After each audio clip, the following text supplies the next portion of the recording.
సామర్లకోటలో ముగ్గురిని హత్య చేయడం జరిగింది సార్. ఒక తల్లి అండ్ వాళ్ళిద్దరు కూతుర్లని నైటే చంపేశారని చెప్పేసి చెప్తున్నారు. సో, ఇప్పుడిది ఏపీ రాష్ట్ర వ్యాప్తం కూడా సంచలనం క్రియేట్ చేసింది. అసలెవరు వీళ్ళు? వీళ్ళనెవరు చంపారు? మరిప్పుడు పోలీసులు ఈ హత్య కేసుకు సంబంధించి ఏం చెప్తున్నారు? సో, ఎంటైర్‌గా ఈ ఇష్యూలో ఏం జరిగింది? ఇప్పుడు మనకి అనేక సంచలన హత్యలు జరుగుతూనే ఉన్నాయి. మొన్ననే గండికోట గురించి మాట్లాడుకుంటున్నాం. ఇప్పటివరకు కూడా అది 22 రోజులైనా కూడా తేలలేదు.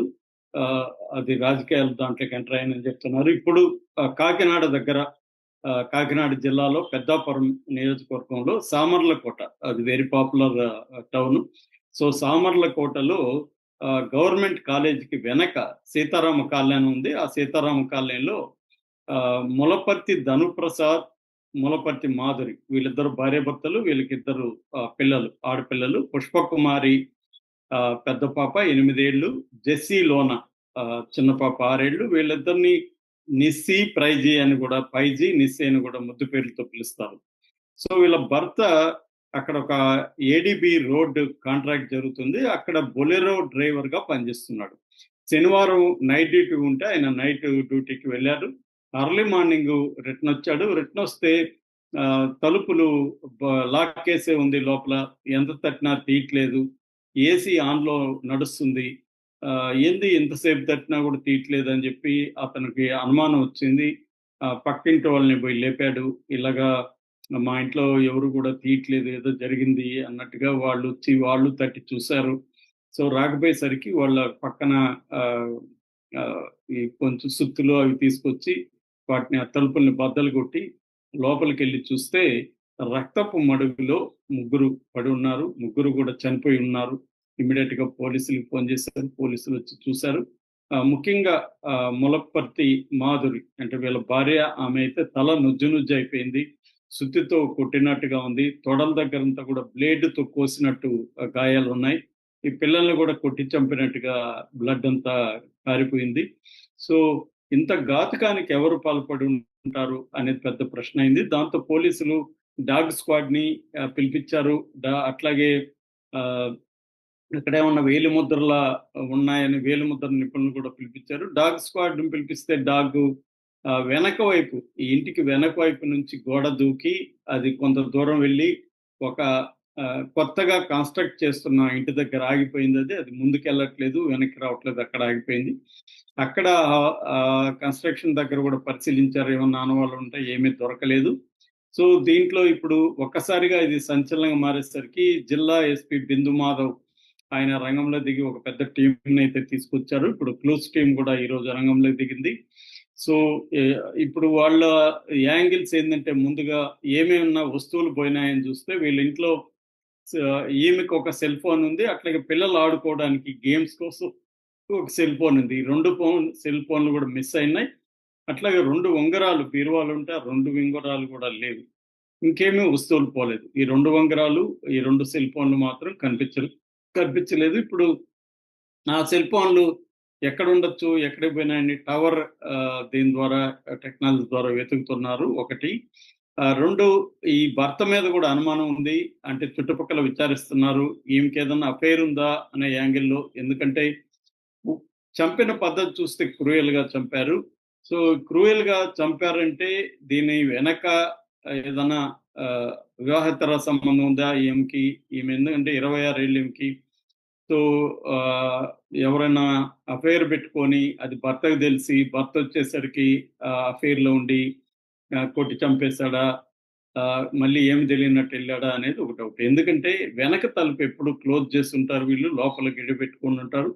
కానీ ఆ రోజు వెనక తలుపు తెరిసినట్టుగా ఉంది. ఈ వెనక తలుపు వెనక నుంచి అతను వచ్చాడా? లేకపోతే వెనక నుంచి పారిపోయాడా? అంటే ఇంట్లో వాళ్ళు తలుపు తీయకుండా లోపలికెళ్ళే అవకాశం లేదు.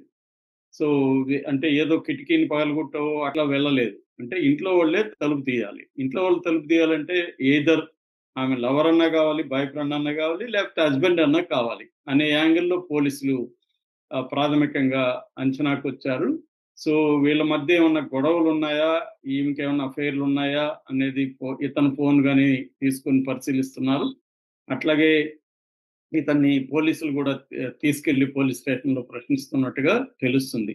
సో దీనికి కొంత టైం పట్టేట్టుగా కనిపిస్తుంది. ఇప్పుడైతే ఈ 2 యాంగిల్స్ నుంచి అంటే ఒకటేమో ఈ సంబంధాల వల్ల భర్త గాని, బాయ్ ఫ్రెండ్ గాని చేసుకునే అవకాశం ఉంది.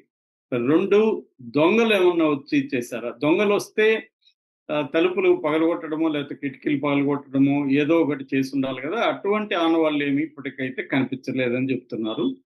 సో ఇదంతా గూడా ప్రాథమికంగా మనకు అందుతున్న సమాచారం. దీంట్లో ఇంకా తెలియాల్సింది. కాకినాడలో ఈ మధ్య కాలంలో హత్యలు, ఆత్మహత్యలు బాగా పెరిగాయని గూడా వార్తలొస్తున్నాయి. అది మామూలుగా అయితే పీస్‌ఫుల్ టౌను. కానీ ఈ మధ్య కాలంలో హత్యలు ఎక్కువైనాయి. ముఖ్యంగా ఈ సోషల్ మీడియా వచ్చినాక అఫెయిర్‌లనేవి అక్కడ గూడా బాగా పెరిగినాయని జెప్తున్నారు.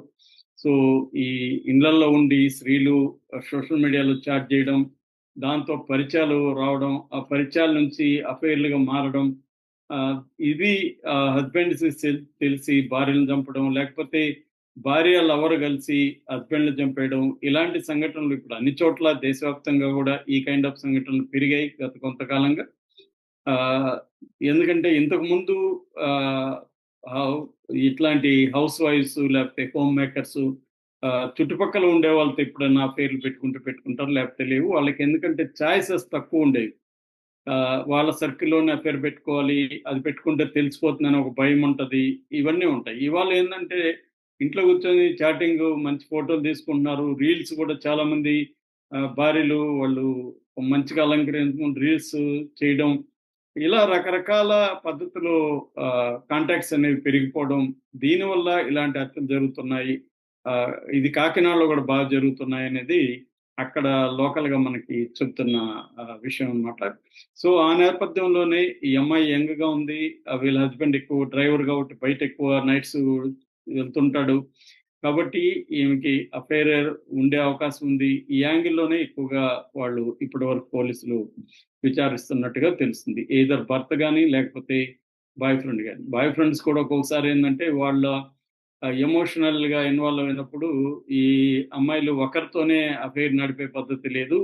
మల్టిపుల్ రిలేషన్‌షిప్స్ అనేవి బాగా పెరిగాయని చెప్తున్నారు. దాంతో ఎమోషనల్‌గా ఇన్వాల్వ్ అయిన బాయ్ ఫ్రెండ్‌కి ఆహ్, తట్టుకోలేక దాన్ని చేసే అవకాశం ఉంది. ఒక్కొక్కసారి కొద్ది రోజులు ఒక అతనితో ఎమోషన్‌లో ఈ అఫైర్ నడిపి దాని తర్వాత అతన్ని సడెన్‌గా కట్ చేసి వేరే వాళ్ళతో పెట్టుకున్నప్పుడు కూడా ఈ ఆత్మహత్యలు గాని, హత్యలు గాని జరుగుతున్నాయి. మొన్న కూడా మనకి తెలంగాణలో కూడా ఒక అబ్బాయి తను ప్రేమించిన అమ్మాయి సడెన్‌గా తనని కట్ చేసి తన నంబర్ కూడా బ్లాక్ చేసేసి వేరే వాళ్ళతో అఫైర్‌లో ఉందని తెలిసి అది తట్టుకోలేక అతను ఆహ్, విషం తాగి చనిపోయిన సంఘటన మనం చూసాము.